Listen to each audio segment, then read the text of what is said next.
The Mercury Theater on the air.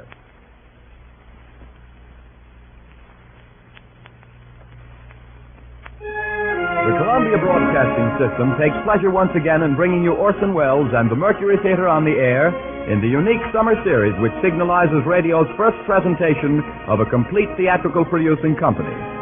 In tonight's performance, the sixth in a group of 9 weekly broadcasts, the regular CBS stations are joined by a coast-to-coast network of the Canadian Broadcasting Corporation. Here is Orson Welles himself, the director of the Mercury Theater, star and producer of these programs, to tell you about tonight's play. Mr. Welles.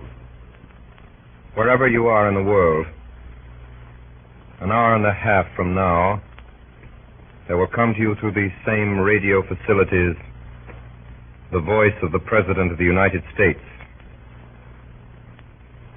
Until then, here is another president. His words, at least, which on Monday, August the 15th, 1938, are still entirely alive, and his person preserved in a fine and very famous play. His words we have collected for this broadcast from many sources, from letters and speeches, debates and proclamations, and from the written record of his own private conversation. They amount to a testament of his abiding faith in this, our land of the free. Much of it you will recognize, and much of it is as new as though this microphone were in the White House tonight.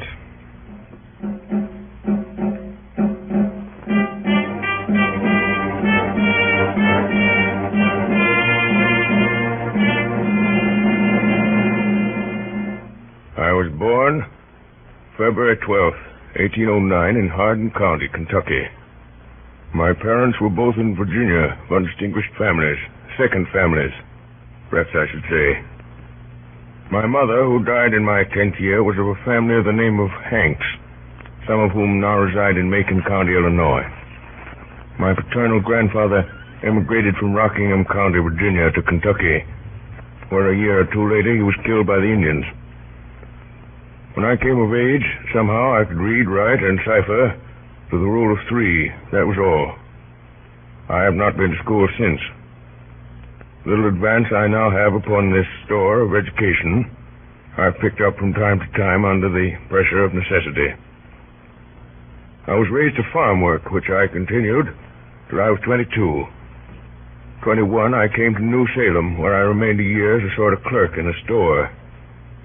Then came the Black Hawk War, and I was elected a captain of the volunteers, a success which gave me more pleasure than any I've had since. From 1849 to 1854, I practiced law in Springfield.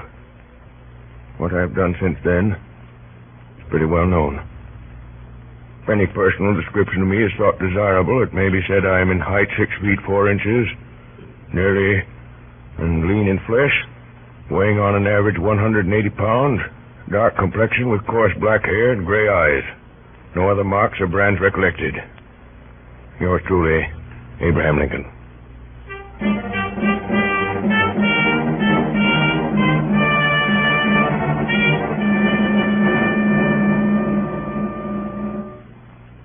Gentlemen, you said this was a great evening for me. It is. And I'll say more than I mostly do because it is. I'm likely to go into history now with a great man, for now I know better than any how great he is. I'm plain looking, and I've a sharp tongue, and I've a mind that doesn't always go in his easy high way. And that's what history will see, and it will laugh a little and say, "Poor Abe Lincoln." That's all right, but it's not all. I've always known when he should go forward and when he should hold back. I've watched and watched. There are women like that, lots of them. But I'm lucky. My work's going farther than Illinois. It's going farther than any of us can tell. I made things easy for him to think and sink when we were poor. And now his thinking has brought him to this. They wanted to make him governor of Oregon. And he would have gone and have come to nothing there. I stopped him. Now they're coming from Chicago, from the Republican convention there, to ask him to be president. And I've told him to go. It's a great place for a man to fill. You know, it's hard to believe. When I think of the times I've sat in this room of an evening and seen your husband come in, ma'am, with his battered hat and tie falling off the back of his head and stuffed with papers that won't go into his pockets, and God darning some rascal who done him about an assignment or a trespass, why, I can't think he's gone up there into the eyes of the world. Well, Mary. How do, Samuel? How do, Timothy? Good evening, Abraham. Good evening, Abraham. Well, we'll be going. We only came in to give you good faring, so to say. Great word you've got to speak this evening. Makes a humble body almost afraid of himself, Abraham, to know his friend is to be one of the great ones of the earth, with his yes and no law for these many, many thousands of folk. Makes a man humble to be chosen so, Samuel. So humble that no man but would say no to such bidding if he dare. To be president of this people, and trouble gathering everywhere in men's hearts. And it's a searching thing. Bitterness and scorn and wrestling often with men I shall despise, and perhaps nothing truly done at the end. But I must go. Samuel, Timothy, this glass of that cordial, Mary, before they leave. Who may the devil smudge that girl? Susan Deddington. Where's that darnation cordial? It's all right, Abraham. I told the girl to keep it out. Oh, the cupboard's choked with papers. Here you are. Poor hospitality for whiskey-drinking rascals like yourselves, but the thought's good. Oh, don't mention it, Abraham. We wish you well, Abraham. Our compliments, ma'am. Samuel, I give you the United States of America and Abraham Lincoln. Thank you. Samuel, Timothy, I drink to the hope of honest friends. Mary, the friendship. I'll need that always, for I've a queer, anxious heart. Give you the United States of America. Well, good night, Abraham. Good night, ma'am. Good night. Night, ma'am. Good night, Mr. Stone. Good night, Mr. Good night, Cuthbert. Samuel. Good night, Timothy. Thanks for coming. You'd better see them in here. 5 minutes to 7. You're sure about it, Mary? Yes. Aren't you?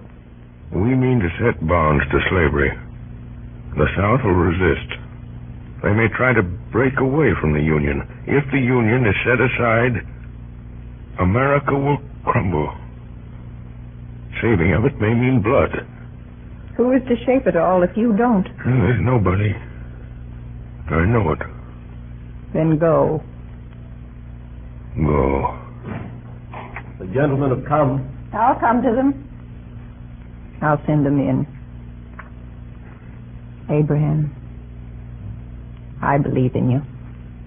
I know. I know.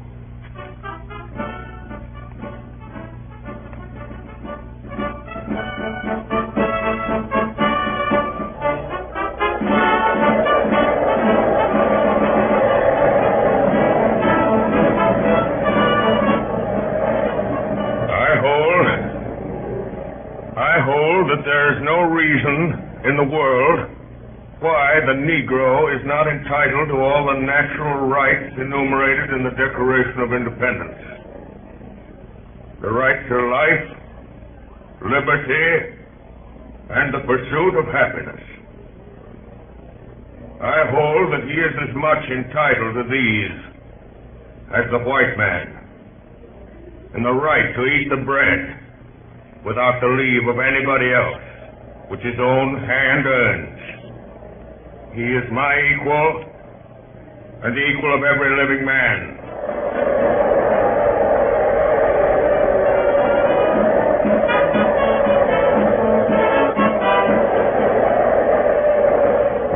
1860. Republican Party 180 out of 303 electoral votes. 1,857,000 out of 4,645,000 popular votes. Lincoln elected president.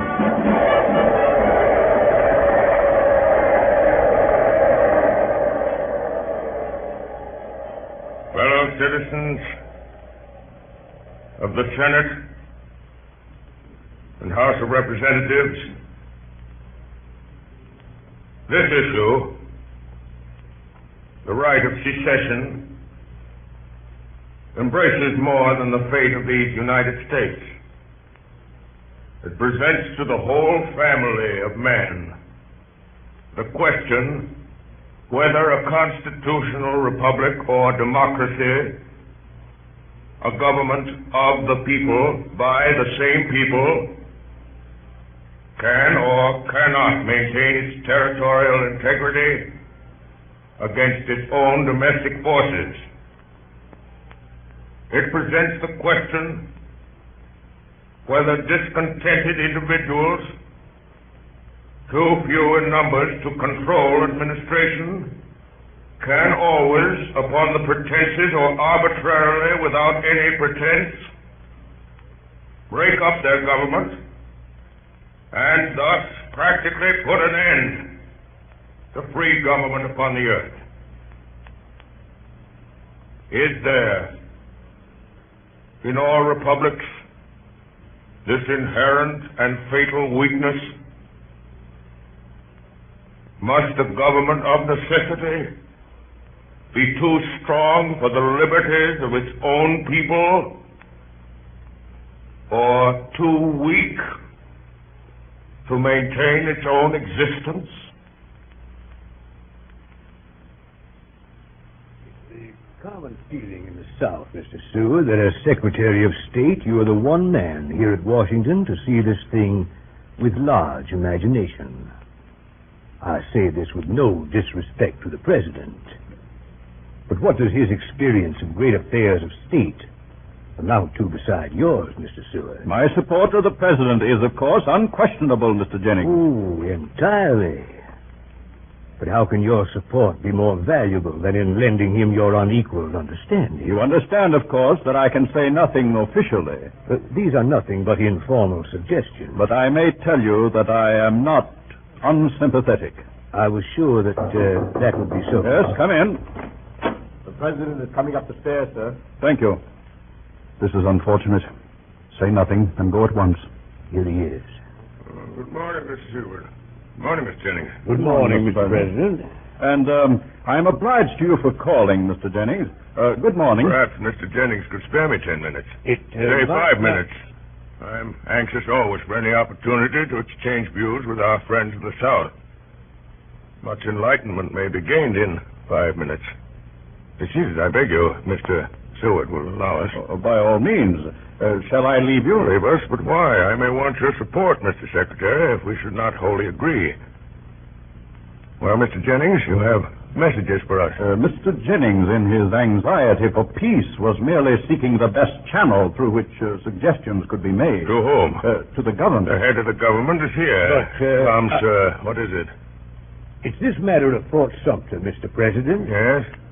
If you withdraw your garrison from Fort Sumter, it won't be looked upon as weakness in you. We believe that the South at heart does not want secession. It wants to establish the right to decide for itself. The South wants the stamp of national approval upon slavery. Can't have it. Mr. President, if I may say so, you don't quite understand. Does Mr. Seward understand? I believe so. You were wrong. He doesn't understand because you didn't mean him to. I don't blame you. You think you're acting for the best. You think you've got an honest case, but I'll put your case for you, and I'll put it naked. Many people in this country want abolition, many don't. But every man, whether he wants it or not, knows it may come. Why does the South propose secession? Because it knows abolition may come and it wants to avoid it. I said the other day that Fort Sumter would be held as long as we could hold it. I said it because I know exactly what it means. I see how it is. You may force freedom as much as you like, but we are to beware how we force slavery. Couldn't be put better, Mr. Jennings. That's what the Union means. It is a union that stands for common right. We are not enemies, but friends. We must not be enemies. Though passion may have strained, do not allow it to break our bonds of affection. That is our answer. Tell them that. Will you tell them that? You are determined? I beg you to tell them. It shall be as you wish. Implore them to order your troops' return. You can telegraph it now from here. Will you do that? If you wish it. But it will do no good, Mr. Lincoln. They won't give way. It's a grave decision. Terribly grave. For all of us. Morning, Mr. Jennings. So this won't do. You don't suspect, Mr. I do President. not, but let us be plain. No man can say how wisely, but Providence has brought me to the leadership of this country with a task before me greater than that which rested on Washington himself. When I made my cabinet, you were the first man I chose. I do not regret it. I think I never shall. But remember, faith earns faith. What is it? Why didn't this man come to see me? He thought my word might bear more weight with you than his. Your word for what? Discretion about Fort Sumter. Discretion? It's devastating, this thought of civil war. It is. You think I'm less sensible of that than you. War should be impossible. But you can only make it impossible by destroying its causes. If we withdraw from Fort Sumter, we do nothing to destroy that cause. We can only destroy it by convincing the southern states that secession is a betrayal of their trust. Please, God, we may do so. Has there perhaps been some timidity in making all this clear to the country? Timidity? You were talking of discretion. I mean that perhaps our policy has not been sufficiently defined. And have you not concurred in all our decisions? Seward, you may think I'm simple, but I can see your mind working as plainly as you might see the innards of a clock. You can bring great gifts to this government with your zeal and your administrative experience and your love of men. Don't spoil it by thinking I've got a dull brain. Yes, I see. I've not been thinking quite clearly about it all. Mr. President, I beg your pardon. That's brave of you. Give me your hand. Come in. There's a messenger from Major Anderson, sir. He's ridden straight from Fort Sumter. All right, Hay, bring him in. Yes, sir. Don't like the sound of it. One moment, Hay. Yes? Are there any gentlemen of the cabinet in the house? Mr. Chase and Mr. Blair, I believe. My compliments to them, and will they be prepared to see me here at once if necessary? Send the same message to any other cabinet members you can find. Yes. Seward, we may have to decide now. Now, come in. Are you the messenger from Fort Sumter? Yes, sir. Word of mouth, sir. Well? Major Anderson presents his duty to the government. He can hold the fort 3 days more without provisions and reinforcements. Things very bad at the fort. The major says 3 days, sir. Most of us would have said 24 hours. I see. Thank you. Wait outside, please. Yes, sir. 3 days, Seward, 3 days. My God. My God, Seward, we need great courage, great faith. There is a tide in the affairs of men. Do you read Shakespeare, Seward? Shakespeare? No. The cabinet is here, sir. Mr. Chase, Mr. Hook, and Mr. Wells. Show them in. Yes, sir. Good day, Mr. President. Good morning, Mr. Wells, Mr. Hook. Good morning, gentlemen. Morning. Good morning, Mr. President. How do you do, Mr. Seward? Something urgent? Let us be seated. Gentlemen, we meet in a crisis, the most fateful perhaps that has ever faced any government in this country. Can be stated briefly. A message has just come from Anderson. He can hold Fort Sumter 3 days at most unless we send men and provisions. Mr. President, I consider that we should withdraw. Don't you see that to withdraw may postpone war, but that it will make it inevitable in the end? It is inevitable if we resist. I fear it will be so, but in that case we shall enter it with uncompromised principles. Mr. Chase? It is difficult, but on the whole, my opinion is with yours, Mr. President. And you, Seward? I respect your opinion, but I must differ. I charge you, all of you, to weigh this thing with all your understanding. To temporize now cannot, in my opinion, avert war. To speak plainly to the world and standing by our resolution to hold Fort Sumter with all our means and in a plain declaration that the Union must be preserved will leave us with a clean cause, simply and loyally supported. I tremble at the thought of war. But we have in our hands a sacred trust. It is threatened. Persuasion has failed, and I conceive it to be our duty to resist. To withhold supplies from Fort Sumter would be to deny that duty. Gentlemen, the matter is before you.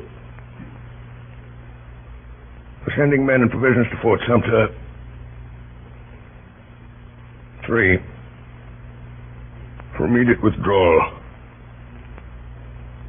5. Gentlemen, I may have taken upon myself the responsibility of overriding your vote. It will be for me to satisfy Congress and public opinion. Should I receive any resignations? Thank you for your consideration. Will you send in that messenger? Yes, sir. You sent for me, Mr. President? I did. Can you ride back to Fort Sumter at once? Yes, sir. Tell Major Anderson that we cannot reinforce him immediately. We haven't the men. Yes, sir. Say that the first convoy of supplies will leave Washington this evening. Yes, sir. Thank you. Whereas the laws of the United States have been for some time passed and now are opposed, and the execution thereof obstructed in the states of South Carolina, Georgia, Alabama, Florida, Mississippi, Louisiana, and Texas, by combinations too powerful to be suppressed by the ordinary course of judicial proceedings, or by the powers vested in the marshals by law. Now, therefore, I, Abraham Lincoln, President of the United States, in virtue of the power in me vested by the Constitution and the laws, have thought fit to call forth and do hereby call forth militia of the several states of the Union to the number of 75,000 in order to suppress said combinations and to cause the laws to be duly executed.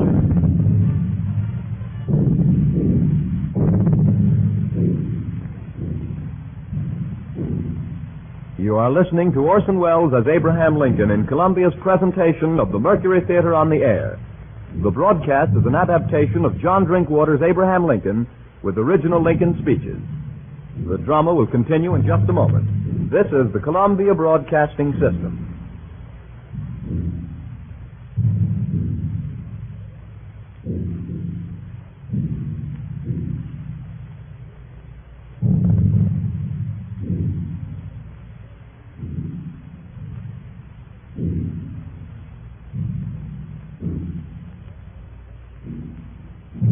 We continue now with the performance of John Drinkwater's Abraham Lincoln by Orson Welles and the Mercury Theater on the Air. Fellow citizens of the Senate and the House of Representatives, the war continues, and it continues to develop. That the insurrection is largely, if not exclusively, a war upon the first principle of popular government, the rights of the people. It is not needed nor fitting here that a general argument should be made in favor of popular institutions, but there is one point to which I ask a brief attention. It is assumed that labor is available only in connection with capital, that nobody labors unless somebody else owning capital somehow by the use of it induces him to labor. This assumed, it is next considered whether it is best that capital shall hire laborers and thus induce them to work by their own consent, or buy them and drive them to it without their consent. Having proceeded that far, it is naturally concluded that all laborers are either hired laborers or what we call slaves. And further, it is assumed that whoever is once a hired laborer is fixed in that condition for life. Now, there is no such relation between capital and labor as assumed. Nor is there any such thing as a free man being fixed for life in the condition of a hired laborer. Both these assumptions are false, and all inferences from them are groundless. Labor is prior to and independent of capital. Capital is only the fruit of labor, and could never have existed if labor had not first existed. No men living are more worthy to be trusted than these who toil up from poverty. Let them beware of surrendering a political power which they already possess, and which, if surrendered, will surely be used to close the door of advancement against such as they, and to fix new disabilities and burdens upon them, till all of liberty shall be lost. Good morning, gentlemen. I've just had my summons. Is there some special news? Yes, McClellan has defeated Lee at Antietam. It's our greatest success. They ought not to recover from it. The tide is turning. Have you seen the president, Mrs. Stanton? I've just been with him. Well, what does he say? He only said at last. He's coming directly. He'll bring up his proclamation again. In my opinion, it's inopportune. I thought we had learned by now that the president is the best man among us. There's a good deal of feeling against him everywhere, I find. He is the one man with character enough for this business. There are other opinions. Yes, but not here, surely, Mr. Hook. It's not for me to say, but there are some who would have acted differently. And you may depend upon it that they would not have acted so wisely, Mr. Hook. I don't altogether agree with the president, but he's the only man I should agree with at all. No. Is Lee's army broken? Not yet, but it is in grave danger. Why doesn't the president come? I think this news was nothing. I must say I'm anxious to know what he has to say about it all. I shall oppose it if it comes up. He may say nothing about it. I think he will. Gentlemen, the president. Good morning, gentlemen. Good morning, Mr. President. Good morning. Great news we hear. If we leave things with the army now to take that course, why, we ought to see through our difficulties. An exciting morning, gentlemen. I feel rather excited myself. I find my mind not at its best in excitement. Will you allow me to read you something? It's not long, and it may compose us all. It is Artemus Ward's latest. High-handed outrage at Utica. In the fall of 1856, I showed my show in Utica, a truly great city in the state of New York. People gave me a cordial reception. The press was loud in her praises. One day I was given a description of my beasts and snakes in my usual flowery style, when what was my consternation, and so in my cage containing my wax figures of the Lord's Last Supper, I says, but up comes a fella and seized Judas Iscariot by the feet and dragged him out on the ground. He then commenced for to pound him as hard as he could. What under the sun are you about? Cried I. Says he, what did you bring this pusillanimous cuss here for? And he hit the wax figure another tremendous blow on the head. Says I, you egregious ass, that is a wax figure, representation of the false apostle. Says he, that's all very well for you to say, but I tell you, old man, that Judas Iscariot can't show himself in Utica with importunity by a downside, with which observation he caved in Judas's head. Young man belonged to one of the first families in Utica. I sued him, and the jury brought in a verdict of arson in the third degree. Gentlemen, I'd give up office if I could write like that. May we now consider affairs of state? Yes, we may. Mr. Hook says, yes, we may. Thank you. Oh, no, thank Mr. Hook. McClellan is in pursuit of Lee, I suppose. You suppose a good deal, but for the first time, McClellan has the chance of being in pursuit of Lee, and that's the first sign of their end. If McClellan doesn't take his chance, we'll move Grant down to the job. Grant drinks. Well, then tell me the name of his brand. I'll send him some barrels. He wins victories. Is there any other business? There is. Some weeks ago, I showed you a draft I made, proclaiming freedom for all slaves. You thought then it was not the time to issue it. I agreed. I think now the moment has come. I will read it. Here it is again.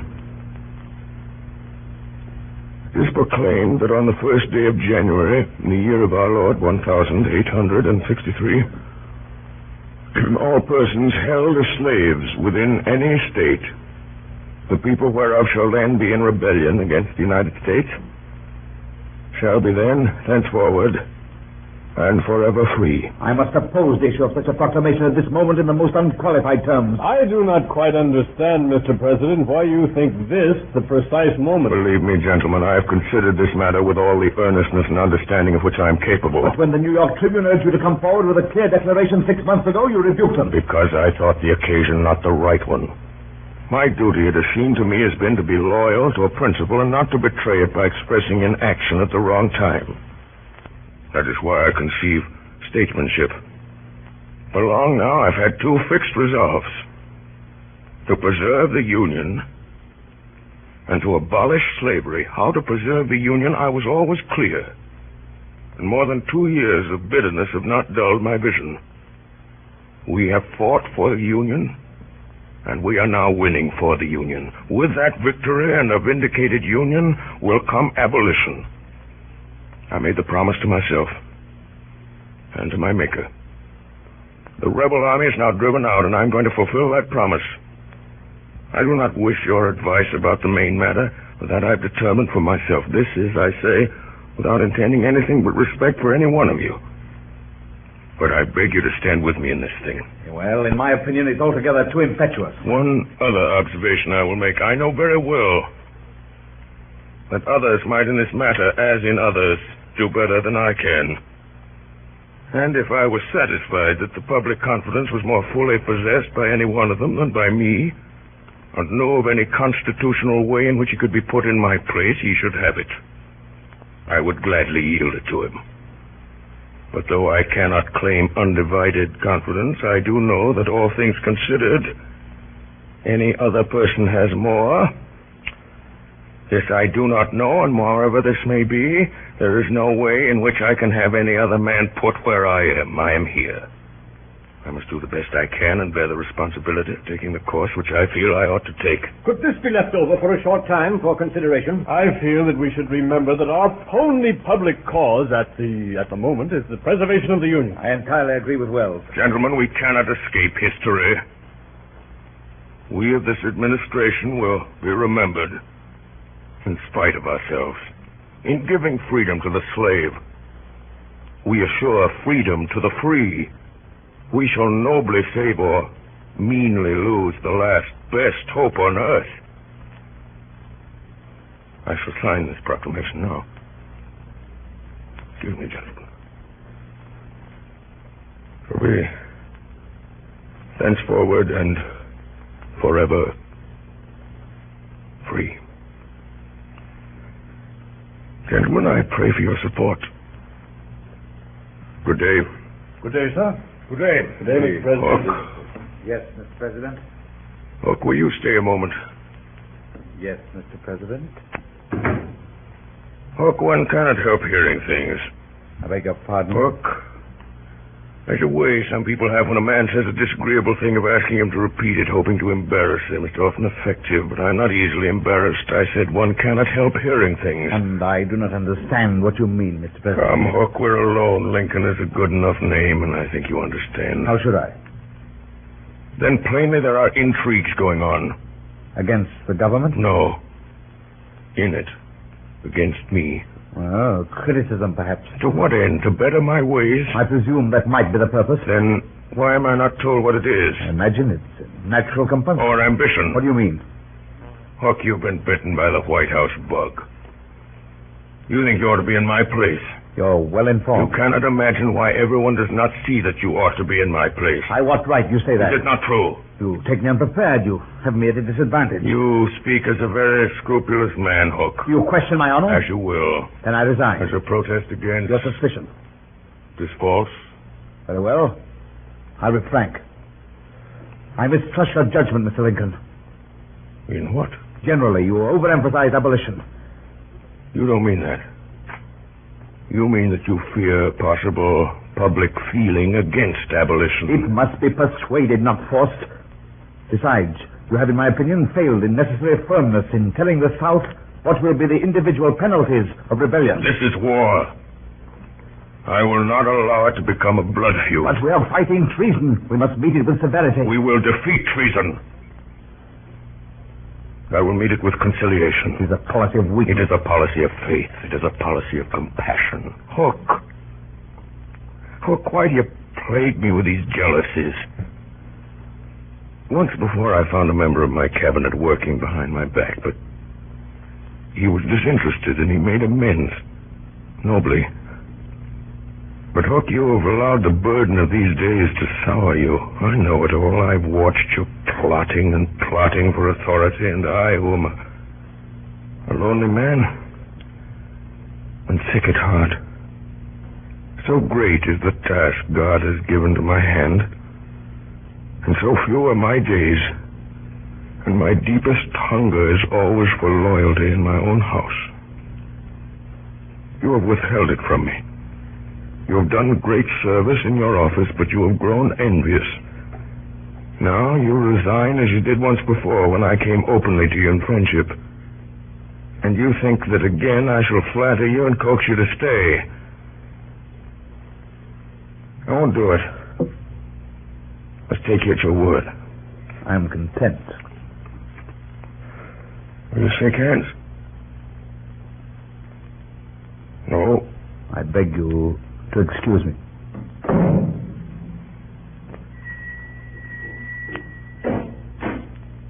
Yes, Mr. President?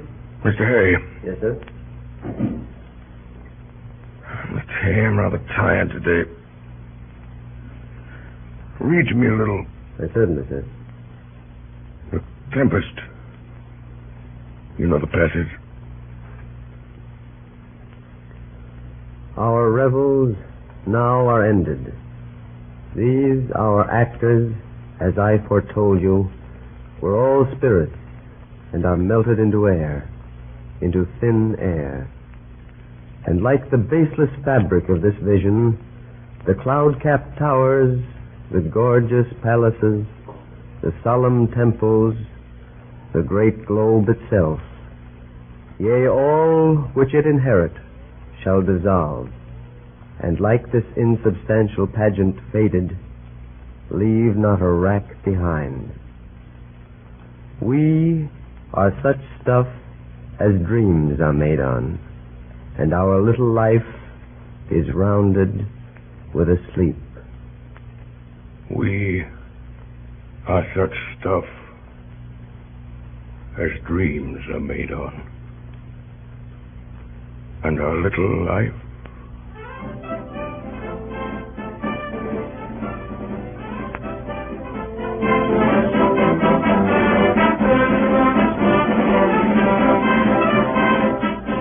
ordered that the 4th day of April, 1865, be the day for a general movement of all the land and naval forces of the United States against the insurgent forces.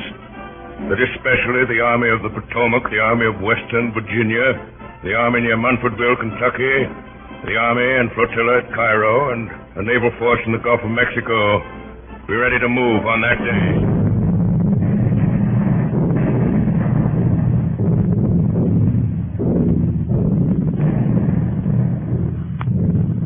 General Grant. Yes, Dennis? 7:30, sir. An hour and a half. Ought to be something more from Meade by now, Dennis. Yes, sir. Have you wired the president? Yes, sir. Take these papers to Captain Templeman. Ask Colonel West if the 23rd are in action yet. Tell the cook to send some soup at 10 o'clock. Say it was cold yesterday. Yes, sir. Give me that map, Maylands. Yes. There's no doubt about it. Unless Meade goes to sleep, it can only be a question of hours. He's a great man, but he can't get out of that. It's already the end, sir. Yes, if Lee surrenders, we can all pack up for home. I guess it'll be splendid, won't it, to be back again? By God, sir, it will. Beg your pardon, sir. You're quite right, Maylands. My boy goes away to school next week. Now I may be able to go down with him, see him settle. Well, Dennis? Colonel West says yes, sir, for the last half hour. The cook says he's sorry, sir. It was a mistake. Tell him to keep his mistakes in the kitchen. I will, sir. His rifles went up this afternoon. Yes, sir. What's that? General Grant. What is it? The president has just arrived, sir. He's in the yard now. Oh, all right, I'll come.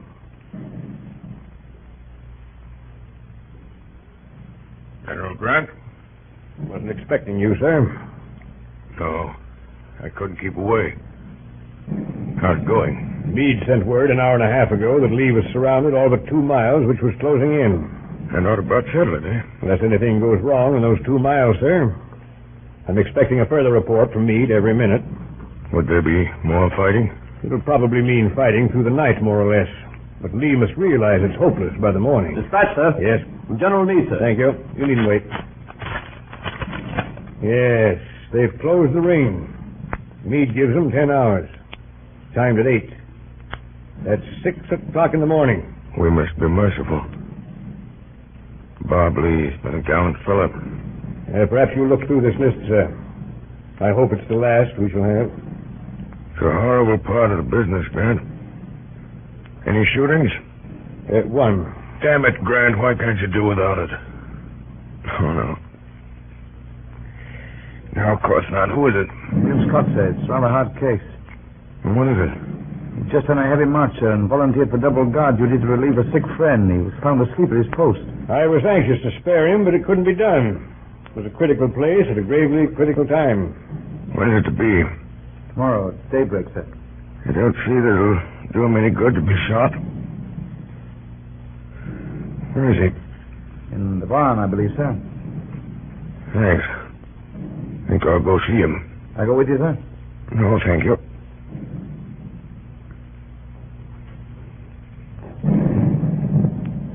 Oh, who goes there? Is this where the boy is held? Yes, Mr. President. Wait outside, will you? Yes. Are you William Scott? Yes, sir. Know who I am? Yes, Mr. Lincoln. General tells me you've been court-martialed. Yes, sir. Asleep on guard. Yes, sir. It's a very serious offense. I know, sir. What was it? I couldn't keep awake, sir. It had a long march. 23 miles, sir. Doing double guard? Yes, sir. Who ordered you? Well, sir, I offered. Why? Enoch White. He was sick, sir. We come from the same place. Where's that? Vermont, sir. You live there? Yes, sir. We've got a farm down there, sir. Who has? My mother, sir. I've got her photograph, sir. Does she know about this? Oh, for God's sake, don't, sir. There. There, my boy. There. You're not going to be shot. Not going to be shot, sir? No. Not going to be shot? There. I believe you when you tell me you couldn't keep awake. I'm going to trust you. Send you back to your regiment. When may I go back, sir? You can go back tomorrow. Expect the fighting to be over, though. Is it over yet, sir? Not quite. Oh, please, sir. Let me go back tonight. Let me go back tonight. Very well. Know where General Meade is? No, sir. It's that guard to come here. Your prisoner is discharged. Take him once to General Meade with this. Yes. Thank you, Mr. Lincoln. Mr. Hay. Yes, sir? What's the time, Mr. Hay? Just on 9:30, sir. If sleep here for a little, you better shake down too. They'll wake us if any knows.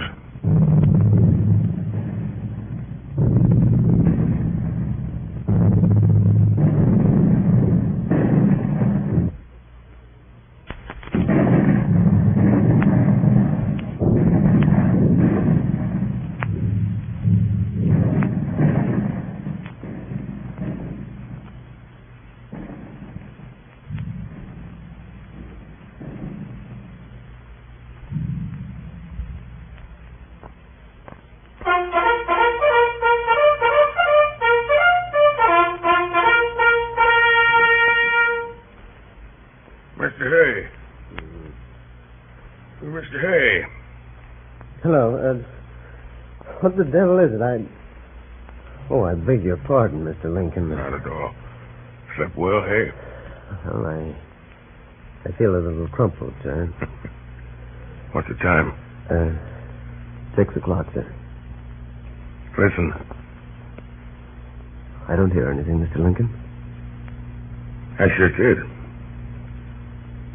Guns have stopped. Good morning, sir. Morning, Hay. Good morning, General. I didn't disturb you last night. A message has come from Meade. Lee asked for an armistice at 4 o'clock. An armistice? Yes, sir. An armistice? For 4 years, life has been but the hope of this moment. It's strange how simple it is when it comes. Grant, you served the country very truly. Made my work possible, thank you. Had I failed, the fault would not have been yours, sir. I succeeded because you believed in me. Where is Lee? He's coming here. Meade should arrive directly. Where will Lee wait? There's a room ready for him. Will you receive him, sir? Oh, no, Grant. No, that's your affair. To mention no political matters. Be generous. I needn't say that. I have written out the terms I suggest. Here they are, sir. Yes, they do you honor. General Meade is here, sir. Ask him to come here. Yes, sir. I learned a good deal from Robert Lee in early days. He's a better man than most of us. This business will go pretty near his heart, sir. I'm glad it's to be done by a brave gentleman, Grant. Oh, congratulations, Meade. You've done well. Thank you, sir. Was there much more fighting? Pretty hot for an hour or two. How long will Lee be? Only a few minutes, I should say, sir. You said nothing about terms. No, sir. Did a boy named Scott come to you? Yes, sir. He went into action at once. He was killed. Killed? It's a queer world, Grant. Is there any proclamation to be made, sir, about the rebels? I hope there will be no persecution, no bloody work after this war is over. I'll have nothing of hanging or shooting these men, even the worst of them. Frighten them out of the country, open the gates, let down the bars, scare them off, shoo. Enough lives have been sacrificed. Goodbye, Grant. Report at Washington as soon as you can. Mr. President. Yes? Is it known that you return to Washington tomorrow? I think so. Mr. President, I think you take too many risks. On the way here yesterday, you must have passed half a dozen places where a well-directed bullet might have taken you off. Assassination of public officers is not an American crime. Goodbye, gentlemen. Come along, Hay. Goodbye, Mr. President.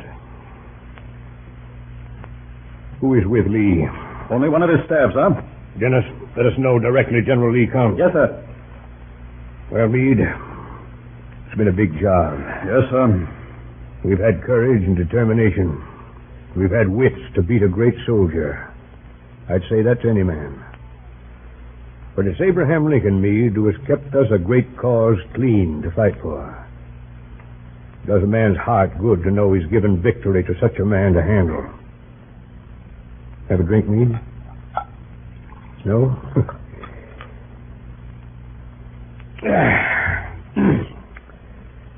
You know, Meade, there were fools who wanted me to oppose Lincoln for the presidency. General Lee is here, sir. Meade, will General Lee do me the honor of meeting me in here? Where the deuce my hat, Dennis, my sword? Yes, sir. General Lee, sir.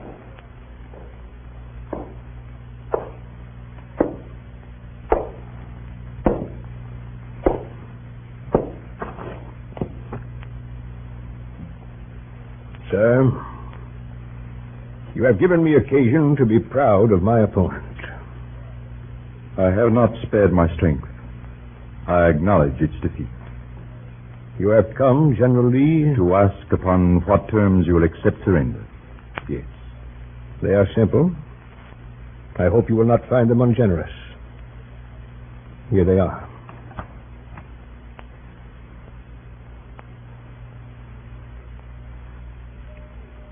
You are magnanimous, sir. May I make one submission? It would be a privilege if I could consider it.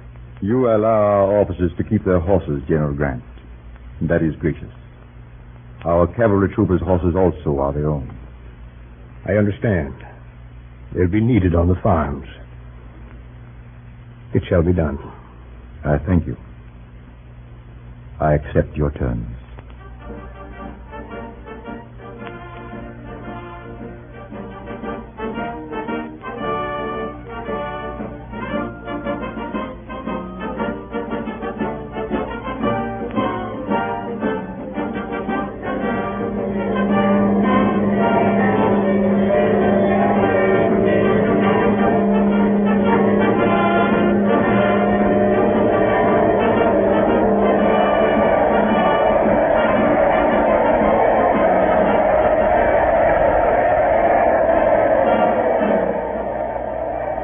My friends, I am touched,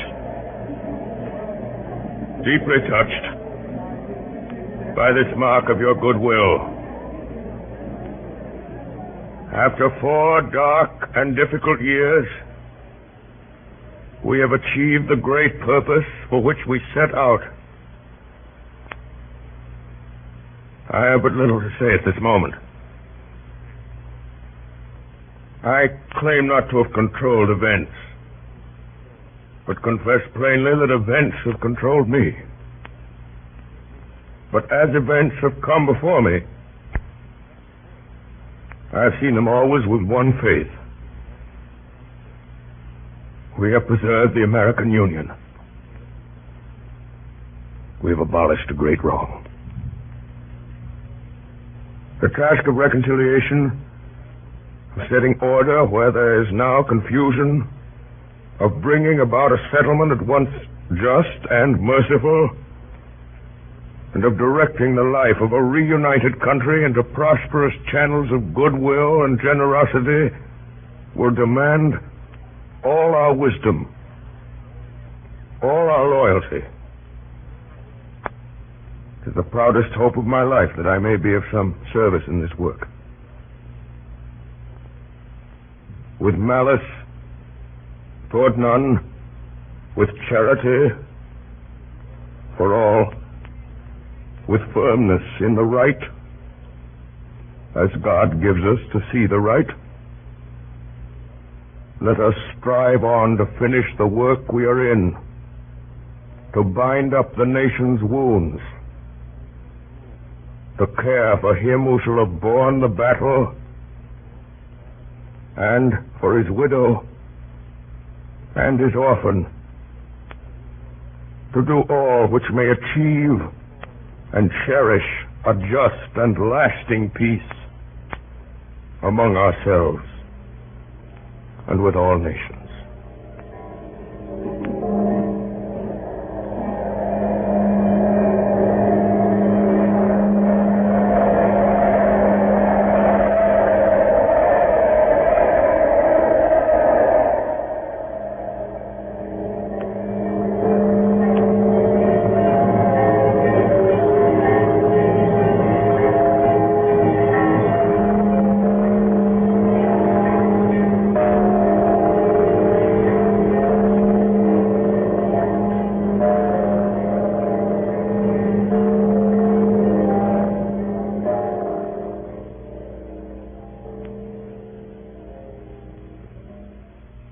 Good Friday, April 14th, 1865.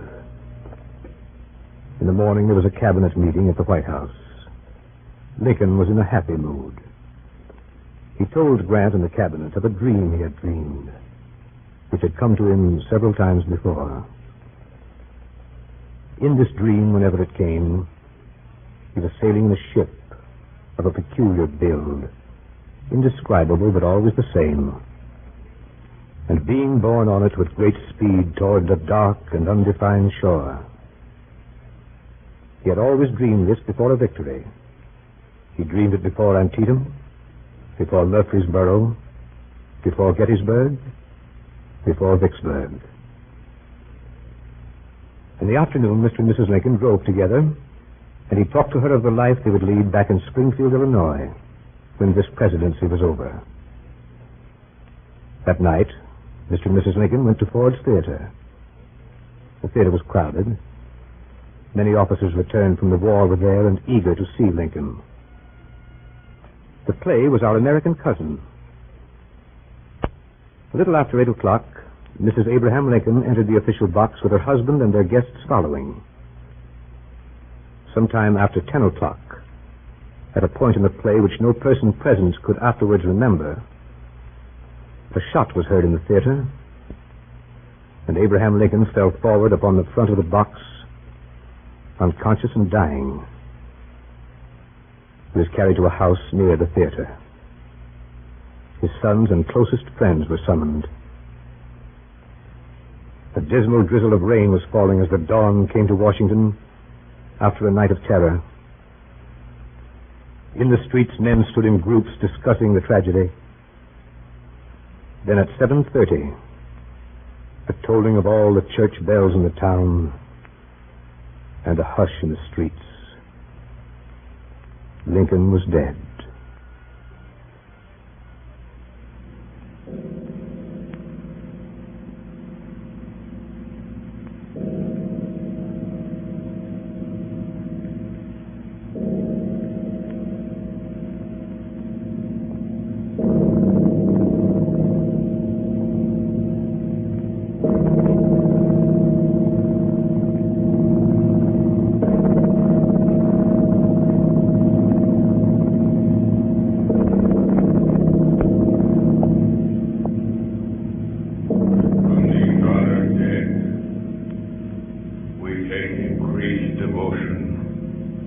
To that cause for which they gave the last full measure of devotion, that we here highly resolve that these dead shall not have died in vain, that this nation under God shall have a new birth of freedom, and that government of the people, by the people, for the people, shall not perish from the earth.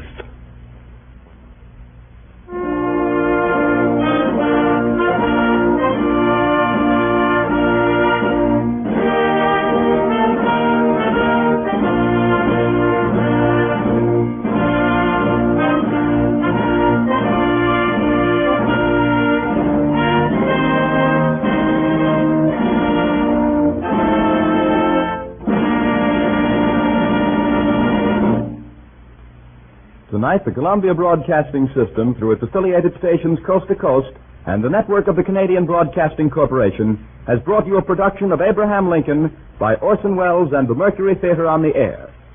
The famous play by John Drinkwater was supplemented by many of Lincoln's speeches, excerpts from his debates, proclamations, letters, and accounts of his own private conversations.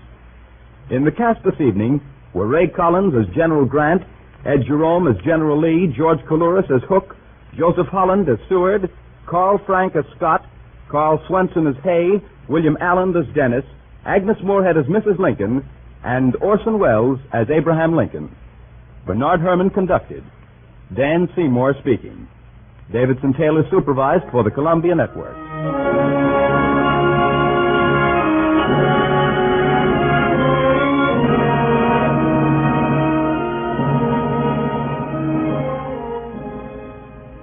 Next week at this same time, Orson Welles and the Mercury Theater on the Air will bring you Schnitzler's Viennese romance, The Affairs of Anatole.